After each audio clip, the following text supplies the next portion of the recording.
Hey guys, it's Michael Kummer from the Kummer Homestead, and today I want to tell you how and why we built the brooder and the type of brooder that we did.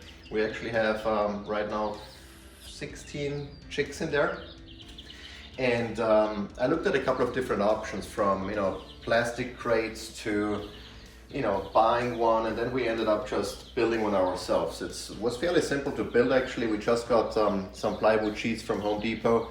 So ours is 3 by 4, so we have 12 square feet of space for the chicks. And our initial plan was actually to get 12 chicks, and then we said, well, let's get 2 more in case 1 or 2 die. And just yesterday we found out, like a week or 8 days into having the chicks, that they actually sent us 17. One unfortunately died on day 2, but we still have 16. So it's a little bit more cramped than what we thought, but on average you want to have about half a square foot of space per chick. We are still above that, so they still have plenty of space even though we have more chicken. But basically what we did is I got some plywood sheets from Home Depot. They cut it for us at Home Depot, so I didn't have to worry about that myself. So it's 3 by 4, and then to reinforce the structure, basically I have some 2 by 2s on poles basically in each corner, and then the same structure on the bottom. So I basically built the frame first and then just screwed the plywood sheets onto those posts. Quite straightforward. The reason why we did our brooder a little bit higher than I would recommend is because we have a cat, as you can see. And so not only did that mean we had to build a roof with a mesh so he can't get in, but there is still obviously plenty of air ventilation. But we also wanted to make it a little bit higher so he cannot stick his paw down and potentially hurt or injure one of the chicks. The downside of having such a high walls is that when you want to reach over, you have to kind of lean in. So if you're as tall as I'm about 6 feet, it's not a biggie, but my wife's a little shorter, and so for her it's more of a hassle to lean in and reach everything. The other problem with having a larger brooder is that, especially in the beginning, if you want to grab your chicks for cleaning or whatever, they can run all over, and so if you don't have long hands or long arms, then it might be an issue catching them. But we wanted to give them plenty of space, and so we decided to do 4 by 3 basically. Now inside we just put pine shavings, and what we made sure was that the shavings are dust free and larger in size, because chicks have a very sensitive respiratory system, and so the dust can make them sick basically. And so we just have large pine shavings, and we haven't cleaned anything out yet. We've had them now for 9 days I think since we got them, and we just kept adding pine shavings on top. It's kind of like the deep litter strategy. We have the brooder, as you can probably see, in our family room, and it doesn't smell at all. So we just keep adding pine shavings on top to cover any poop that there might be.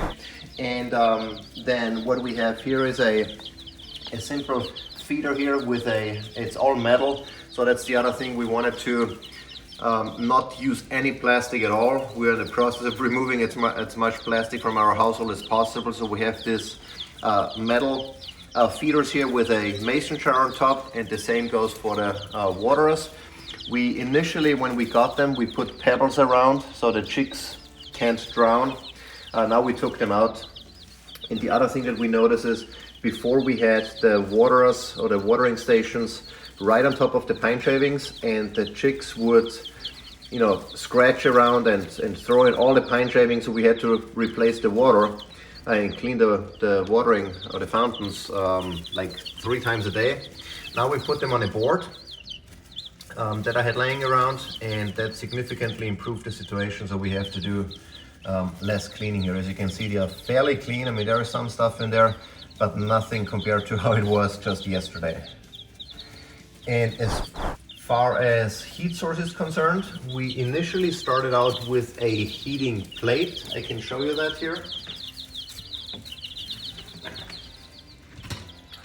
So we have this heating plate here, which doesn't get as hot as the lamp, so it's less of a fire hazard, and you can adjust the height with these legs here, so you can put them all the way down or all the way up depending on how much space you need and how big the chicks are.